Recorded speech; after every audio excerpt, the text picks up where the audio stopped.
Des ouvriers flexibles ou bien qui ont demande de l'être, et des patrons plutôt rigides, non, les patrons? Oui, mais enfin, ce qui est le plus frappant dans cette affaire, c'est quand même que tout le monde se cache derrière le marché mondial. Et comment est-ce qu'on peut parler avec un marché? C'est pas possible. Sur un marché, on achète des marchandises, des services, mais c'est tout. Eh bien non, pas tout à fait. Eh ben comment ça, non? Il y a à peine 2% des transactions mondiales qui servent à ça, acheter des biens et des services. 2%? 2%. Et le reste? Le pognon, le blé, le fric, le marché de l'argent. Et c'est là que règnent les nouveaux maîtres du monde.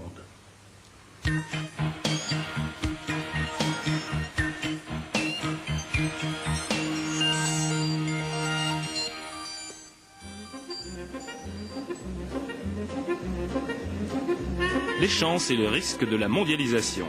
C'est le thème de ce soir aux grandes conférences catholiques de Bruxelles. Et comme toujours, l'ambiance est feutrée et distinguée.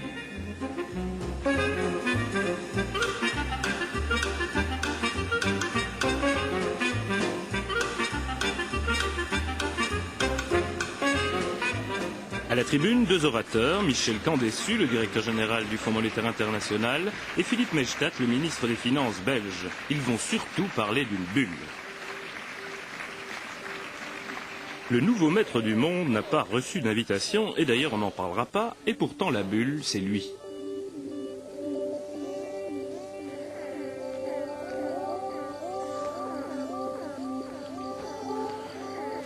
C'est de cette bulle qu'il tient tout son pouvoir. Il suffit de souffler, et tant qu'elle gonfle, il gagne. En fait, cette bulle, elle est bourrée d'argent. C'est une bulle financière. Se fait de manière ininterrompue, comme s'il s'agissait d'un seul marché. Aujourd'hui, on est dans une situation où plus de 90% des transactions financières n'ont plus rien à voir avec les échanges de biens et services. C'est ce que les spécialistes appellent la bulle financière, une bulle financière de plus en plus grosse, de plus en plus autonome, peut-être de plus en plus déstabilisante. Nous y reviendrons. Déstabilisante, ma bulle? Tais-toi, monsieur le ministre, ma bulle, c'est du solide, et je le prouve. Dans ma bulle, il n'y a pas de frontières, petit belge de rien du tout. C'est pour ça que ça marche. C'est pour ça que je suis le maître du monde. Ma bulle, elle est mondialisée. Les dynamismes sont là. On pourrait croire qu'ils conduisent d'une façon irréversible à l'unité du monde, à la réalisation de l'utopie du village planétaire. Et voilà que pour des gens bien précis, l'expérience est celle d'une sorte de jungle hostile, de l'instabilité des conditions économiques, de la marginalisation, de la limitation des chances de chacun.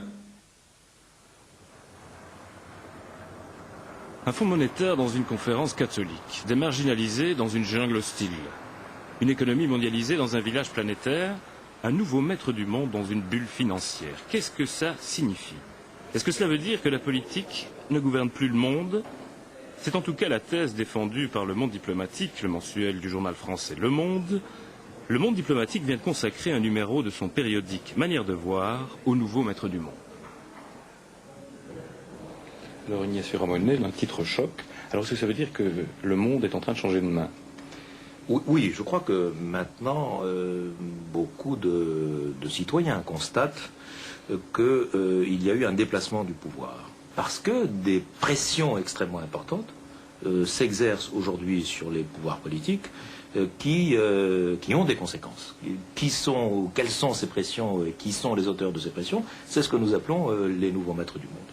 Essentiellement, ces nouveaux maîtres du monde, ce ne sont pas des personnes identifiées, ce sont, je dirais, des puissances financières. C'est ce qu'on appelle les marchés financiers.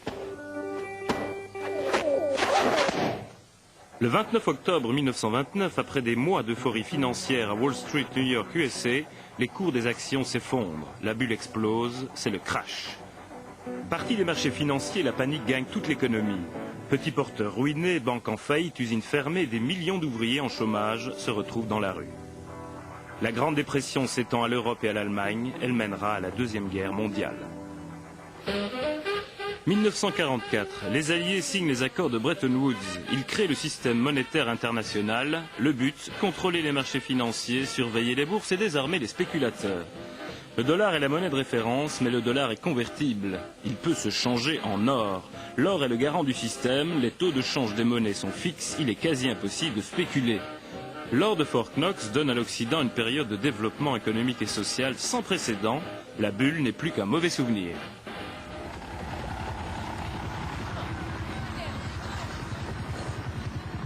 « 1971, les États-Unis s'embourbent dans la guerre du Vietnam, une guerre ruineuse.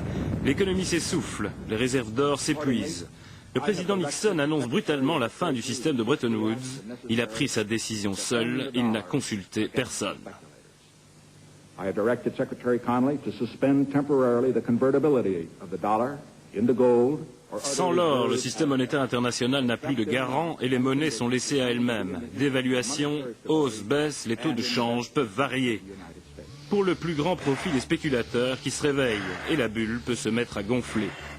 Mais c'est dans les années 80 que la bulle se dilate vraiment, et cela grâce aux dettes publiques et au déficit des États. Ronald Reagan est président des États-Unis. Il a besoin d'argent, de beaucoup d'argent. Il attire les capitaux étrangers avec des taux d'intérêt très hauts. Le déficit américain quadruple.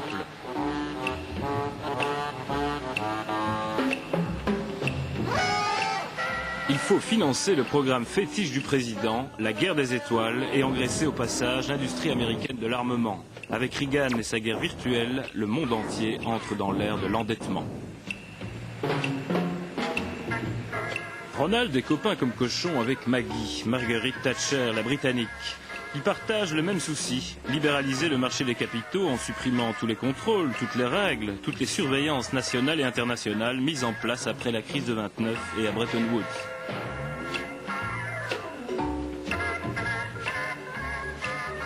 Conséquence, la bulle financière continue à grossir. On spécule sur les matières premières, les actions, les devises et désormais on joue avec les emprunts publics et les bons du trésor. On achète et on vend de la dette comme du café, du dollar ou de l'or. Ce ballon s'envole avec le Big Bang. 1986, c'est le Big Bang de la City, la bourse de Londres, la première place financière du monde.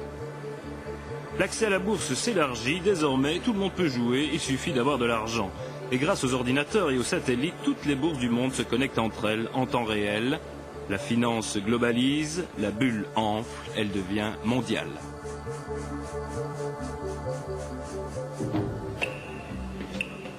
Mine de rien, Maggie Thatcher force tous les gouvernements européens à suivre sa politique financière. Bien sûr, elle a adopté avec les autres chefs d'État l'acte unique, la création d'un grand marché européen prévu pour 1992. Mais dès 1990, avec Jacques Delors, les 12 décident d'abord et avant tout de libéraliser le marché de l'argent. Ils suppriment le contrôle d'échange et permettent aux capitaux de circuler sans entrave. On ne voit qu'elle en bleu sur la photo de famille. Madame Thatcher a gagné. La bulle est gonflée à bloc, les marchés financiers ont les mains totalement libres, ils vont bientôt montrer leur puissance. Car jusque-là, les 12 ont réussi à préserver une zone de stabilité entre leur monnaie, le système monétaire européen, qui échappe encore à la spéculation. Plus pour longtemps. Septembre 92, les marchés financiers passent à l'attaque. Leur cible, la livre sterling et l'Angleterre. Le Premier ministre et son chancelier d'échiquier ont la mine piteuse.